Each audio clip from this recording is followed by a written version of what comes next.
Senator Reid. Thank you, Mr. Chairman. Let me begin by stating the obvious. For the next 50 years in the Islamic world and many other parts of the world, the image of the United States will be that of an American dragging a prostrate naked Iraqi across the floor on a leash. This is unfair to the honor and the courage of our soldiers, but unfortunately, I think it's become a fact. This is a disaster. Mr. Secretary, let me follow up on your proposed commission. As I understand your comments, this commission or this group of people will not have the authority to call witnesses to obtain material independent of your investigation. They will simply review what you're doing? We will be happy to give you a copy of the draft charge to the individuals. They will have, I can assure you, the absolute full cooperation of the Department of Defense. Will they have the opportunity to call individuals to testify? Indeed. Thank you, Mr. I wouldn't use the word testify, but certainly they can call individuals. Mr. Secretary, the Taguba report indicated the principal focus of Major General Miller's team was on the strategic interrogation of detainees, internees in Iraq. Among its conclusion in its executive summary were that CJTF-7 did not have authorities and procedures in place to effect a unified strategy to detain, interrogate, and report information from detainees to internees in Iraq. The executive summary also stated that detention operations must act as an enabler for interrogation. Major General Miller was involved with the Guantanamo DOD operation in another theater. He was sent to Iraq.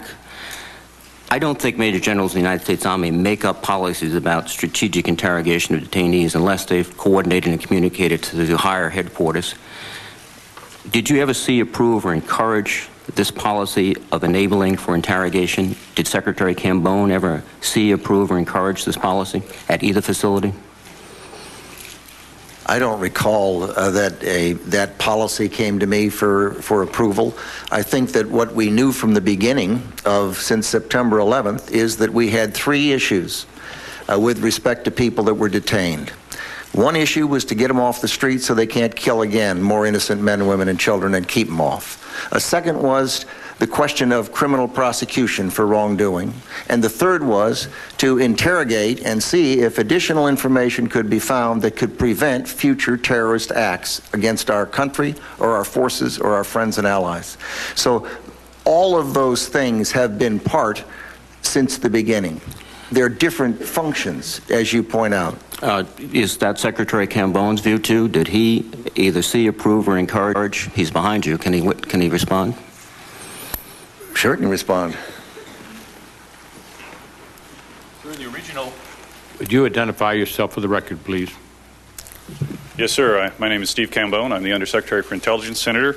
The original effort by Major General was done down with respect to Guantanamo and had to do with, in fact, whether or not we had the proper arrangements in the facilities in order to be able to gain the kind of intelligence we were looking from those prisoners in Guantanamo. We had then in Iraq a large body of people who had been captured on the battlefield that we had to gain intelligence from for force protection purposes, and he was asked to go over, in my encouragement, to take a look at the situation as it existed there, and he made his recommendations. His recommendations were that. Were the recommendations made to you, Mr. Secretary? Did you approve them? Me directly, no, they were made to the command. But you were aware of the recommendations about enabling interrogation?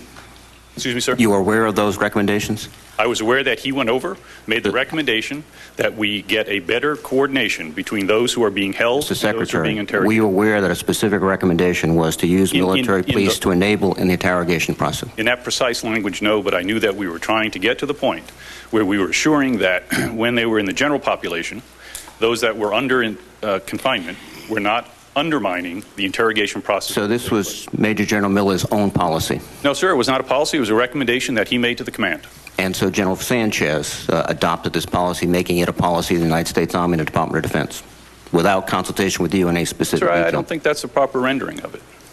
Well, I don't know what the proper rendering is, but that seems to be the core of this issue. Were you encouraging a policy that had military police officers enabling interrogations, which created the situation where these... No, sir. Oh.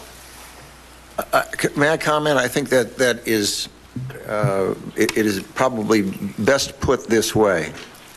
there are different responsibilities, detaining and interrogating. However, they do need to be looked at together. They found in Guantanamo that how they are detained in terms of the rhythm of their lives can affect the interrogation process. And so the linkage between the two is desirable if, in fact, you're concerned about finding more information that can prevent additional terrorist acts, or in the case of Iraq, the killing of our forces in Iraq. So it's important that there be a linkage, a relationship that is not. The way it can be put is that it has a bad connotation. And goodness knows that's not desirable or a policy that General Miller would have recommended. Well, on the other hand, the policy seems to be to link. Senator, I have to ask if you would require the witnesses to provide further responses for the record. Mr. Chairman, I will certainly ask for Thank you additional very much, responses. Senator.